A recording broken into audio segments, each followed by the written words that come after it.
I'm delighted to be the MC for the Milton S. Carothers Lecture Series. Many thanks to the Office of Research, University Libraries, and the Office of Faculty Development and Advancement for sponsoring this series. The series is coordinated by an interdisciplinary steering committee of faculty from every college on campus.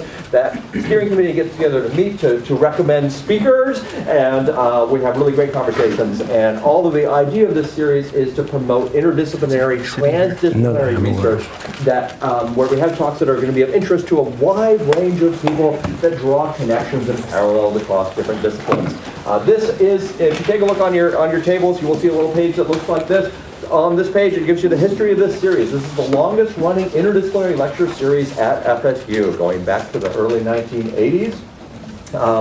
We moved here to the University Libraries immediately after COVID, and it's been a wonderful home to have this series work here. On this page here, you can also see the talks that we have lined up for the spring 2025 schedules. So if that fits into your schedule, I highly recommend that you sign up for those talks as well. It's a really great program, and again, one that I've been really happy to coordinate over the years. So without further ado, I'm going to introduce Dean Mark Riley, Dean of the Graduate School, to introduce our speaker. Mark. Thank you. So thanks for being here, everybody. We're in for a treat, I'm telling you. And I just want to say thank you to Kyle and Geoset for recording these epic series. And Jim Smith, when you're watching this in a week or two, hello from everybody here. If you don't know who James Smith is, psychology, Google him. And talking about Googling, if you want to know more about Jorge, because I'm not going to tell you everything, because he's going to kill me if I eat too much of his time, but he must have one of the best web pages for any faculty member at FSU. YouTube videos, it's a great web page, so go look for that.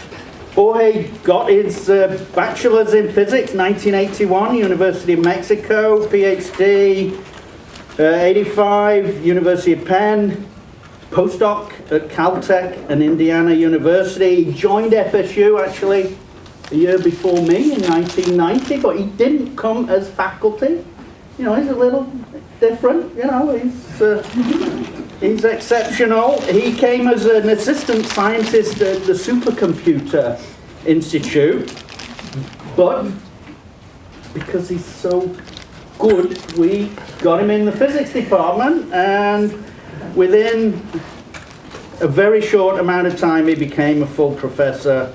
And yes, he's been honored nationally with awards, fellowships, and other things. You can read about that on his webpage. He's not into being acknowledged for these things. DRP, Lawton Professor 2021, that's the highest honor that can be bestowed on a faculty member. He's been on so many international and national committees. I'm not going to waste your time on that, but he serves the community brilliantly, and he is the most decorated teaching faculty in physics ever. He's a big show-off. He's got more teaching awards than all the other faculty in physics combined. And he's been on more graduate student committees than pretty much, well, he is, anybody else. And great that some students are here too today. He's done all the rest of it, but I'll be quiet and let you enjoy Jorge telling about something that's the beauty of one aspect of physics. But I would just say, in his Lawton citation, somebody wrote, he is the Lionel Messi of physics. Jorge Piekarewicz. Thank you, Marty. I think this might be a good moment to quit. Thank you very much, Paul. Thank you, and thank you everyone for coming and spending some time trying to learn what we do in the Kin building, which is a great, great place to do work, but it's an ugly building, but you're all welcome to come and meet us over there. So yeah, I want to tell you what we do at the Kin building in physics. Delighted that some students have actually came. So I want to tell you everything about neutron stars, but I want to put everything in the proper context. So just as an aperitif, this is the explosion of a very massive star. The explosion is chemical elements that were created during the lifetime of the star. And then this little point over here is what pays the bills for me. So that's the neutron star. That's what we study. So I have to thank Paul for many things, but also because I was completely unaware, being in Mexico, of a very famous science writer by the name of Larry Niven, who in 1966 actually published a book on a neutron star. What is interesting is that at this point, neutron stars were not yet discovered. So thank you for the reference. I think I'm going to read it, and let's march on. So let me tell you where we are. So this is the history of the universe. Creation started over here in something that we call the Big Bang. And we are here. And from here to here, we're fairly convinced that 13.8 billion years have elapsed. How do we know that? That's for another presentation, because each of these parts in here, it's really worth of a presentation. But I'm going to tell you about two particular things that I'm going to say. So here you can see that after 3 minutes since the Big Bang, so when the universe was tiny, tiny, a little baby, we created the first atomic nucleus.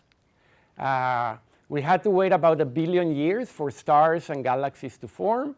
And 13.8 billion years later, we are still here asking questions about the beginning of the universe. Now, one thing that is very, very interesting is when it says the first atomic nucleus, after 3 minutes, what the universe consists of were primarily two chemical elements, hydrogen and helium. So if you look at your periodic table, hydrogen is the simplest of the elements, helium is the next one, 1 electron and 2 electrons. There are also traces of lithium, but that's it. So I think that at this time, it would have been a perfect time to take a chemistry class. Because everyone would have aced chemistry. You have 3 elements, tell me the periodic table, you're done, let's move to something more interesting. But to date, we have 118 chemical elements. So the question is, what's the history of the universe? Where are all the chemical elements that we know? Where did they come from? So if the Big Bang created only hydrogen and helium, where are all these elements, right? So here is the periodic table, slightly more complicated than after 3 minutes. And the most interesting thing is that, of course, these are the makeup of the human genome, right? We are made of these chemical elements. So I think that when we try to understand the origin of the chemical elements, we're trying to understand our origin, right? How are we formed, and what are the relevant chemical elements? And here, if you want, this is a nice plot. It says the human body, what is the composition, what are the percentages. This is an artist's rendition of the same thing. And I want to bring three items to the fore. First, DNA. We're carbon-based life forms. Here's carbon, right? So now remember, hydrogen, helium, little bit of lithium. That's all that was created. We need these to make us, right? So where are these chemical elements? Where were they forged? Where is the calcium in your bones coming from? Where is the iron in the blood coming from? So those are questions that are absolutely essential to understand the human body. But of course, for us, is excitement to try to understand where are these chemical elements formed. So where are they formed? So the answer is inside stellar cores, inside the stars. So we have what we call thermonuclear reactions. So the core of the star is extraordinarily hot. And being that hot, it promotes what we call fusion reactions that take elements which are very light and make them into a little bit heavier elements. So because we had the Big Bang, then remember that we had hydrogen. So hydrogen we used as the material that we're going to take 4 hydrogens, and we're going to make the next element in the periodic table, which is helium-4. It turns out that if you put these in a balance, 4 hydrogens weigh a little bit more than helium. So if you want to conserve energy, there is some energy surplus. That energy gets converted into the most amazing formula in physics, right? You have mass. Mass times the velocity, the speed of light squared gives you energy. That's how our sun shines. That's how our sun has been shining for 5 billion years. And this is essentially the reaction. You have 4 protons from the Big Bang. You make one single nucleus. It has 2 protons and 2 neutrons. We call it helium. And in the process, you release energy. And that is how stars shine. This is, of course, fundamental. This is how the sun shines. But of course, we already had helium from the Big Bang. We are interested in trying to understand where the heavier elements come in. And the beauty of the stars are their extraordinarily efficient cauldron. So if you go to a camping site and you burn wood, then if you want to have coffee the next day, you have to get more wood, because what you burn cannot burn anymore. In stars, it's completely different. What you produce at one point becomes the fuel of tomorrow. So now you have helium that you produce. You have 3 of them, and guess what you make? If you put the numbers together, you make carbon-12. Now, I don't like to use the word magic when I talk about physics, but this is the closest to a magical reaction that you can have. So for example, you can ask yourself, if I already had helium in the Big Bang, why didn't I make carbon? The reason is that if you take 2 heliums, you make this element over here. We call it beryllium. Beryllium is unstable. It only lives for a very, very short time. So there was no time, and the conditions in the Big Bang were not sufficient to make beryllium-8. However, in stars, beryllium-8 lives for a very, very short period of time until another helium-4 comes in, and they make carbon-12. So this is truly a magical reaction. Anything else that will be different, and I will not be giving this presentation. In fact, we will not be here. The only reason that we are here is because this reaction happens in stars. So carbon is the blueprint of the genome, and carbon is made in the core of massive stars.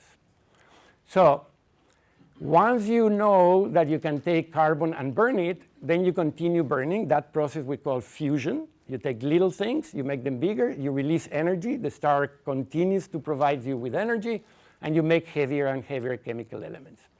So that's why I say, and so on until you get to iron, right? The iron in our blood is being made exactly in the same process. And one of the things that is extraordinarily poetic, and I don't know if you ever heard about this wonderful, wonderful scientist by the name of Carl Sagan. He says, every carbon in our cells, calcium in our bones, iron in our blood was created in the interior of massive stars. We all truly are star stuff. So we are made out of star material. And, and in my opinion, it's extraordinarily poetic, right? So sometimes people think science is dry. I mean, this is the best poem I can write. Okay, so then you already made this material, but eventually we have to get it to the planet and to your moms so that we can get born, right? So not only stars are the furnace that make all these chemical elements, they actually make the ultimate sacrifice. They will die so we can live. So basically what happens is once you get to iron, so iron has 26 electrons, there is no longer a possibility to take iron and make heavier elements. So we like to say that iron is the most stable of all nuclei. So if you want to generate energy, you can generate energy by fusion, like we were doing with the stars. So you go from little things to bigger things. Or you can do it with fission, in which you take very big things, and then you get also towards iron. This is fission. This is what happens in reactors. This is fusion. That's what happens in stars. And iron is the most stable of all the elements. So once iron actually is made, there is no more source against gravitational collapse. The star collapses, eventually explodes, and this is what you see. So what is this made of? This explosion. This is carbon. This is calcium. These are all the elements that eventually will be scattered through empty space, eventually make it to a little solar system, eventually make it to a little planet, eventually made it to Mom, and here we are. So, again, extraordinarily poetic. You make all these elements in the stars, but then you have to send it to the outer space. The star dies, explodes, and those elements are scattered into space. And this we call a supernova explosion. And the remnant behind the explosion, what used to be the star, is either a black hole, that of course you all heard, or, much better in my case, a neutron star. So I'm going to tell you a little bit more about neutron stars in a minute. So essentially the question is now, because now you're very curious about where the chemical elements are made, now you know, okay, so 3, the Big Bang, the rest all the way to iron, and iron is 26, so here, is made in the interior of stars. But I promise you that we already have 118 elements. What about the rest? Well, the answer is colliding neutron stars, which looks extraordinarily exotic, but it turns out to be true, and I'm going to explain. So the first thing that I want to tell you, you've seen this picture before. This is the explosion. This is the small remnant that is left behind after the explosion. That's what we call the neutron star. And then one of the things that I want to show you, it's a very fast video, is this is the chart of the nuclides. So this is where my friend Mark Riley essentially does all his work. He wants to understand the most exotic of nuclei. What do I mean by exotic? So nuclei that live for very, very, very short time. So basically what happens is in a star, you already know that you have made all these very, very low mass elements. These low mass elements serve as seeds for heavier elements. So what happens is that when 2 neutron stars collide, there are a lot of neutrons, and they're going to form a path. The path is going to go completely away from stability. What means is that you're going to make extraordinarily exotic nuclei that live for a very, very short period of time, but eventually come back to stability and make the rest of the elements. So, I mean, so basically what this video is telling you that you have seed nuclei, you have a lot of neutrons in a colliding neutron star, and then you make the imprint of all the chemical elements that we see in the solar system. So let me tell you something about neutron stars. So the neutron, if there is a neutron star, we have to tell you what a neutron is. So if you look inside an atomic nucleus, there are 2 basic constituents. One is the proton, which is charge. The other one is the neutron, which, as the word says, has no charge.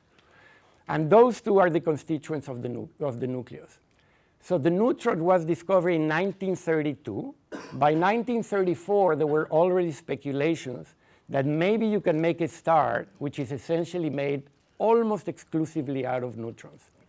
The first prediction about the existence of neutron stars, theory, was made by this fellow that became very famous last year, if you didn't know already. So I think the 2 most famous last year were Oppenheimer and Barbie. I like Oppenheimer more. And the calculation that he did is predict the properties of neutron stars, 1939. And if you look at the film again by Oppenheimer, you will see that they are actually talking about black holes and neutron stars. Of course, it's just a little piece, but of course, for me, it was very, very cool. The real hero in this story is this young lady, which is no longer so young. Her name is Jocelyn Bell. And you can see here, she has a radio telescope, and she was looking for quasars. So quasars are these, what we call active galactic nuclei, which has a galaxy. In the galaxy, you have a gigantic black hole, and it's doing all this of terrible stuff, and she wanted to detect that. But instead, she detected something completely surprising that she didn't understand. So she detected some kind of timing pulsation that was so unbelievably precise that when she talked to her advisor, they decided that it's actually extraterrestrial civilizations communicating with us. So they called the event the Little Green Man #1, because of course they were expecting many more. It turns out that the Little Green Man never materialized. She actually discovered neutron stars. So neutron stars are stars that are dead. They're very compact, but they look like a lighthouse. So they emit some kind of radiation, and if you have your detector, like she did, in the direction of the beam, you will detect it. She was the first one to detect, and if you remember what Paul told me today, the book was written in 1966. 1 year later, I don't know if he knew that this was already in the books. 1967, she discovers that. She's a grad student. She's a grad student when she discovers this. A few years later, something interesting happens. Her advisor gets the Nobel Prize. Okay, so at least you guys understand the gist, right? She discovers the pulsars, the advisor gets the Nobel Prize. Now, she's such an unbelievable lady that she was interviewed by the BBC, and at one point she says, I believe it would demean Nobel Prizes if they were awarded to research students, except in very exceptional cases, and I do not believe this is one of them. This is one of those instances in which I completely disagree with Jocelyn Bell. She is completely worthy of a Nobel Prize. It was never given to her. When she says about research students, I don't know how much you know the story of the physics department here at FSU. We used to have a Nobel laureate here whose main work was done as he was a grad student. And his name is Robert Schrieffer. So Robert Schrieffer was a member of our department who was the scientific director of the Mag Lab, and he got a Nobel Prize for the work that he did as a grad student. Now, why is Dirac in here? Well, because I told you that Oppenheimer used all the power of general relativity that was invented by Einstein in 1915. And while Dirac was sitting in this campus, in the physics building, he actually wrote a book on general theory of relativity. So that's our other Nobel Prize in the physics department. And we're just waiting for Mark to be announced as the third Nobel Prize in the... Okay, so now let me tell you why I find them so beautiful and so fascinating. I already told you that they're the compact remnants of this majestic supernova explosion. So let me tell you how big is the sun. If you take a ruler and try to measure the radius of the sun, you end up with a value which is about 1 million kilometers. If you measured the radius of a neutron star, it's 10 kilometers. Okay, so they have approximately the same mass. So imagine that you have the sun, and then you collapse it to a size of 10 kilometers. So we always like to see that our beautiful Tallahassee is about the same size of a neutron star. Yet, the neutron star, as I told you, contains the mass of the sun. So it's extraordinarily dense.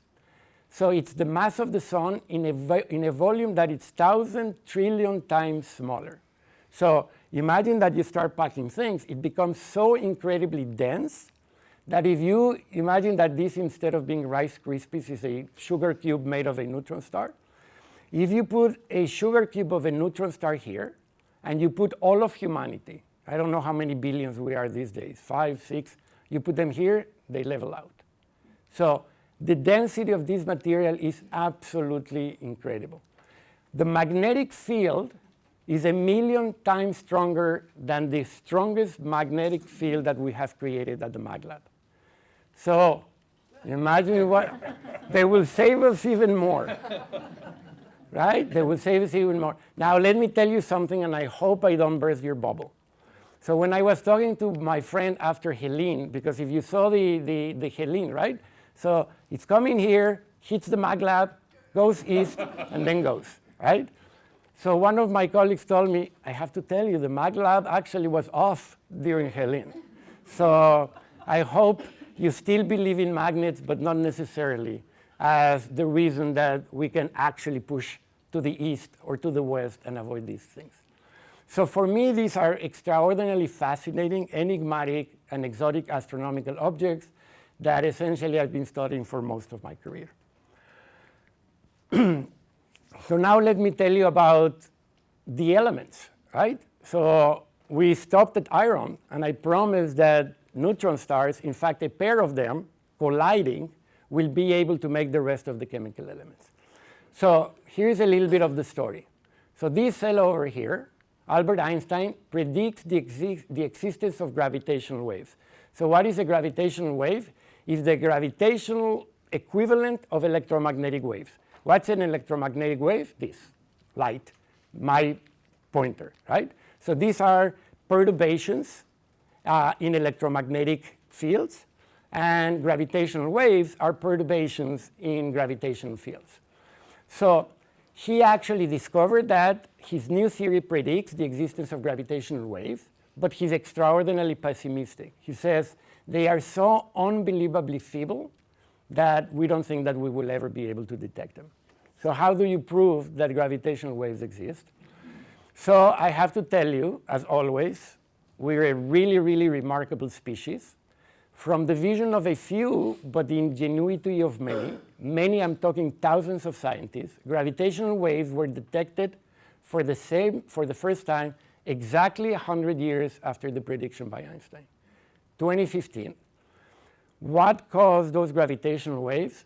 Two mammoth black holes, here they are about to collide, produce these gravitational waves that travel for essentially 1,000,000 light years to our detectors, and we were able to see these ripples of space-time. The first time we had direct evidence.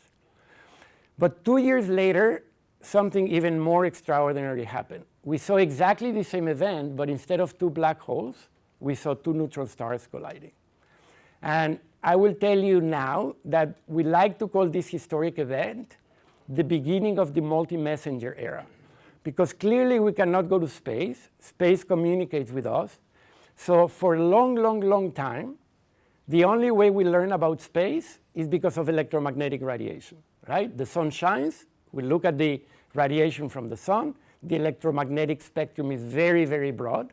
So then we learn about astrophysical objects from looking at light. But now it's like we can hear. Not only we can see, we can hear. We can detect gravitational waves and have a completely new way of essentially interrogating the universe and learning about the universe. So basically what I'm going to do here is I'm going to tell you what happened during this event, right? So I'm going to play a video, and then you have these two neutron stars. They're orbiting each other. As they orbit each other, they're emitting these gravitational waves. Gravitational waves carry energy. They lose energy, so they get closer and closer and closer until eventually they merge. And then what you will see is that in the process of merging, they generate enormous tides, right? So you see tides from the moon on the Earth. These guys also generate tides because they're pulling stronger on one side than in the other. And that for me was absolutely essential because it really advanced my research tremendously, this one single event. The other thing that you will see is an afterglow after all this happens. And this afterglow is precisely the place where the rest of the chemical elements that we know, or a very large fraction, were created. So let me play the video, and you will see the two guys orbiting each other. They're very, very, very far away. Eventually, they get closer, and they start emitting gravitational waves copiously. They lose more energy, so they are essentially running into each other. And eventually, they're going to collide. Those are the gravitational waves. And then you'll see a jet that was emitted 2 seconds before. And then you see this little dot. This little dot, we call it a kilonova. And then you ask yourself, what is this kilonova? Why is it shining? What produces the light that we're getting now from this object over here? This object is shining because it's producing all these chemical elements which are radioactive, and we'll see the radioactive decay of those elements. So all those elements above iron, every element here that you see in orange, we didn't have any idea before 2017 where they were made. Now we are convinced that these elements, including gold, so now you can see if you're married and you have your gold ring here, that gold ring was actually created in this kind of explosion, right? The mergers, you make the gold gets disseminated into space, and then some jeweler in Tallahassee makes a ring, and then you use it. But that's the origin of gold. So now look, we have all this information, hydrogen, helium, little bit of lithium, Big Bang, all this green stuff in the exploding stars, all the orange stuff created in this merger of these two neutron stars. And this is what I'm trying to tell you, that now we all, in different areas, pursuing the same object, neutron stars, to learn about astrophysics, gravitational wave astronomy, and of course, nuclear physics. And of course, it takes a village. This is something that we do here in the physics department at FSU, and of course in many, many places. These are many, many communities that are united by a single goal, learning about neutron stars. We just created, the nuclear physics community in the United States created a document that it's actually crafting a path for the next 10 years. What do we want to do? And then there is an extraordinary excitement about learning more about neutron stars from gravitational wave, from astronomical explorations, and of course, from experiments here on the planet. This is the tandem lab at our facility here at FSU. This is where Mark did many of his experiments.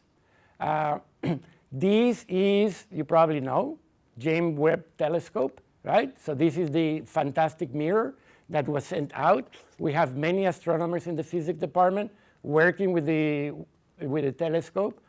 So basically, our colleagues send information to the theorist. This is Dirac here at FSU. So this information is given to the theorist, and the idea is that we try to decode the message that's being sent to the universe. And among those messages are, where are the heavy elements in the cosmos were created? I have been extraordinarily blessed by having wonderful, wonderful grad students. So this is what I now call the older generation. These people are also graduated, and these are people that are going to graduate soon.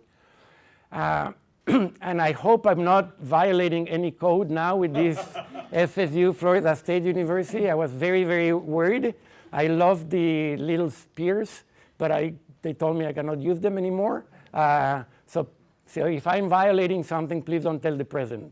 And with that, I'm going to close, and thank you very much for your attention.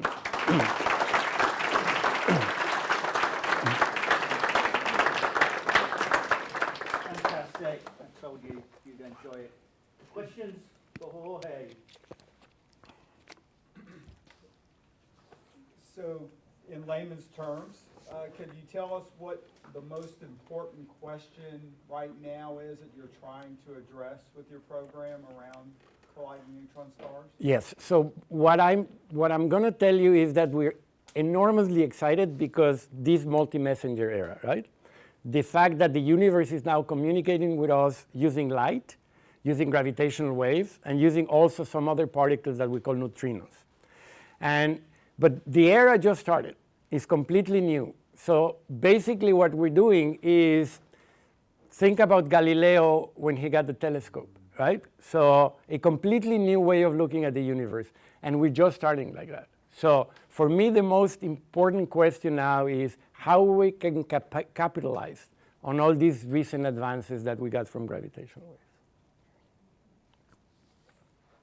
What's the time scale associated with the collision of the two neutron stars? You know the little video you showed? Yes. So they can take millions and millions of years. But when they're very close to each other, it's a matter of seconds. And for example, you saw that they merge, and then you have this, what we call a short gamma ray burst, that gets produced 2 seconds after. So everything is very fast.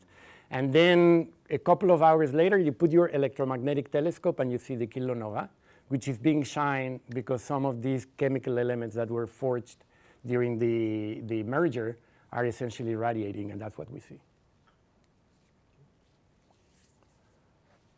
Come on, I know you've got questions out there.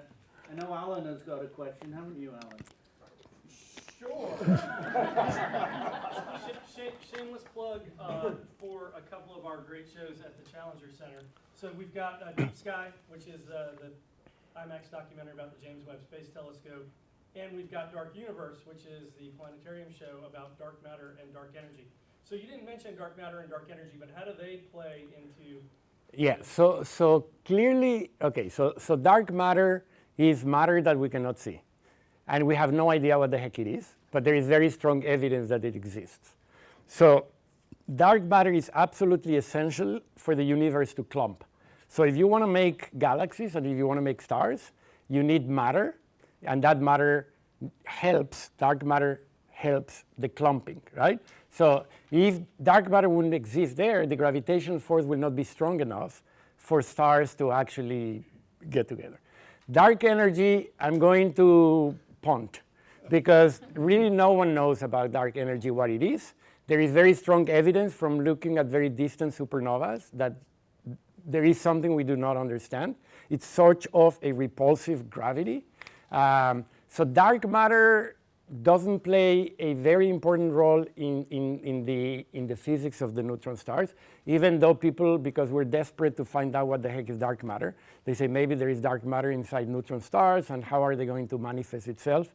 But dark matter and dark energy play a very small role in the physics of neutron stars. But a big, big role in physics, of course. I'm kind of confused. Is like a pulsar and like a white dwarf and a neutron star, are those all the same thing? Or Okay, so believe it or not, the sun, even though it looks majestic, is a very, very puny star. So in about 5 billion years, there will not be a sun anymore.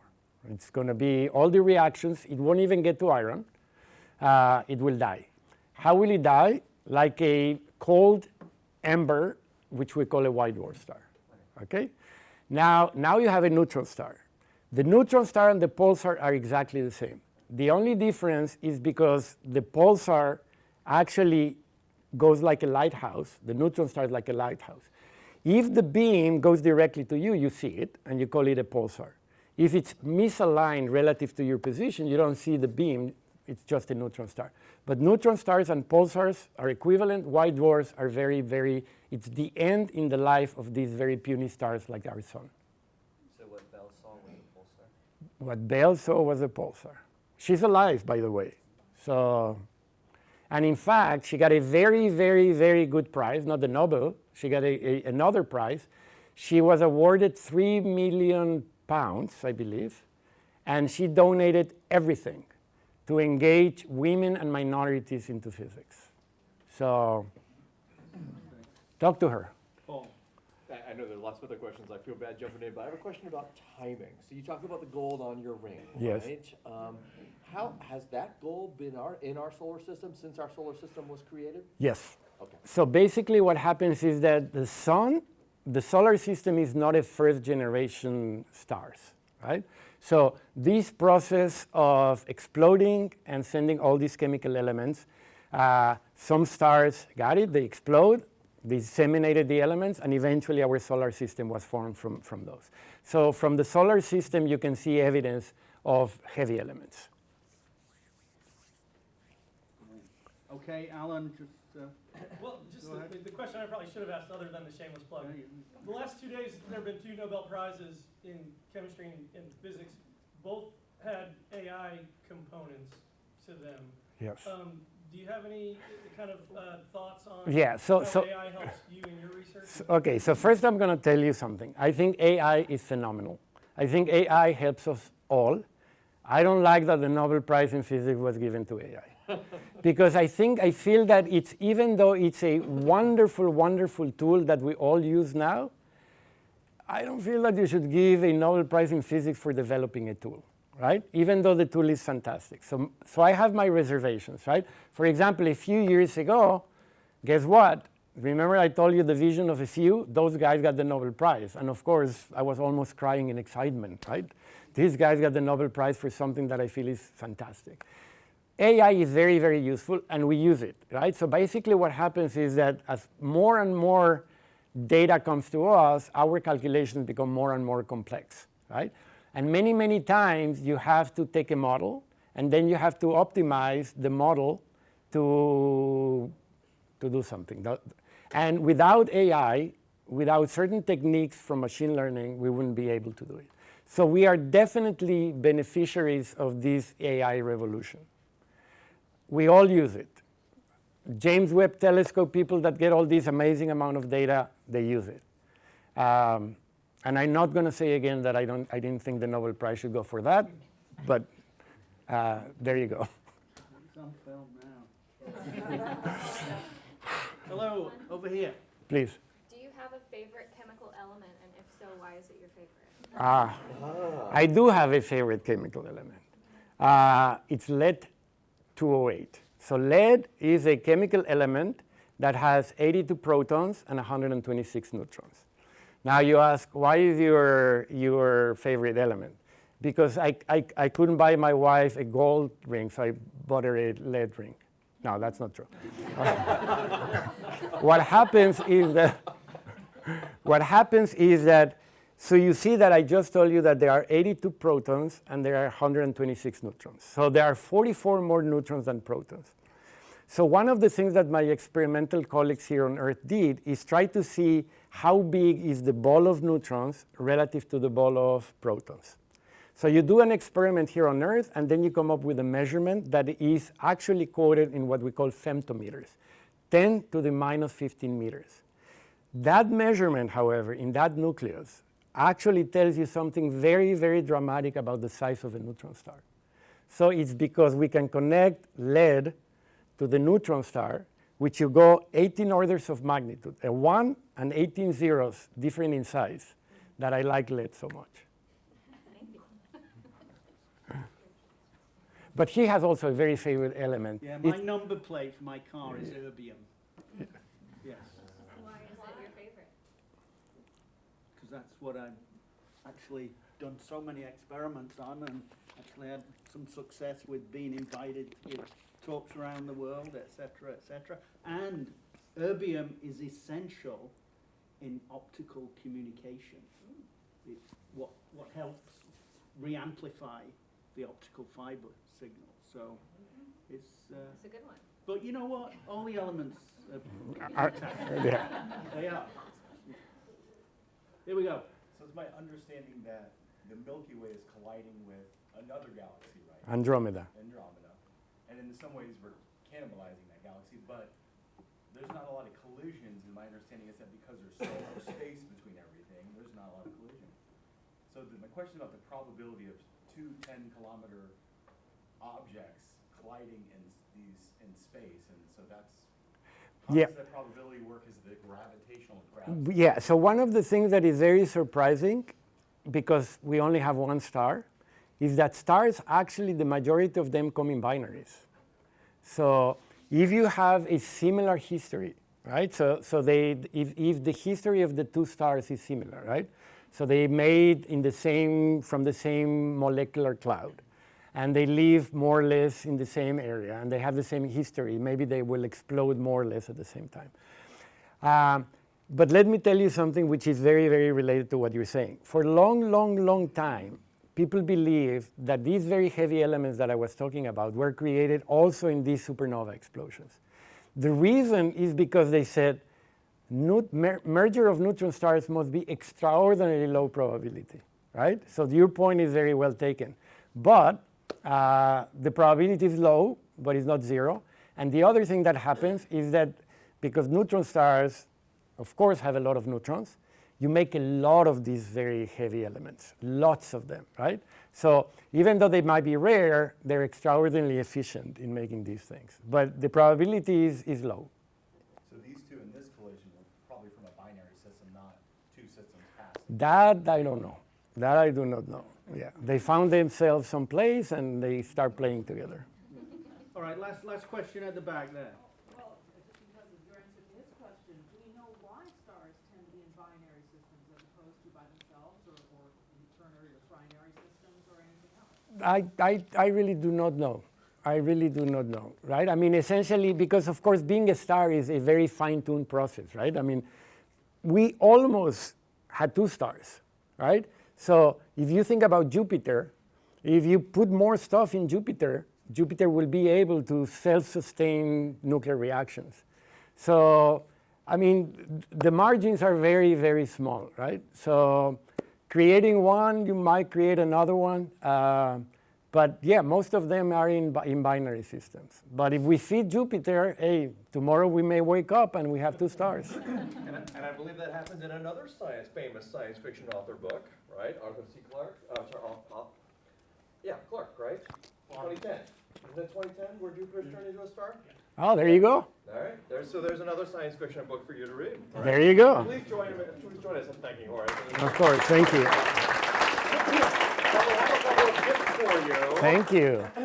First of all, on behalf of the steering committee for the Carothers Lecture Series, we're delighted to present you with this spectacular Carothers Lecture mug. Thank you. Which also has in it a gift card to Calvin's Coffee Shop, which is a nod to the historical origins of this series over at the Westminster House. So Thank you so very much. And Mark? Yeah. And I was just in Poland a few weeks ago, and Poland is near and dear to Jorge and his family. I told you he's the Lionel Messi of physics. You're all believers now, aren't you? And there I was in Zakopane, Jorge. I saw this mug, Lionel Messi. Jorge. Thank you so much. Thank you, Mark. Wow. Well, I have to close by telling you something. If you come to my office, I have 1 million gifts related to soccer. He has given me all. Thank you all so much again. This was spectacular.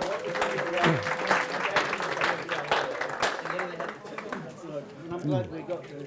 Oh, yes.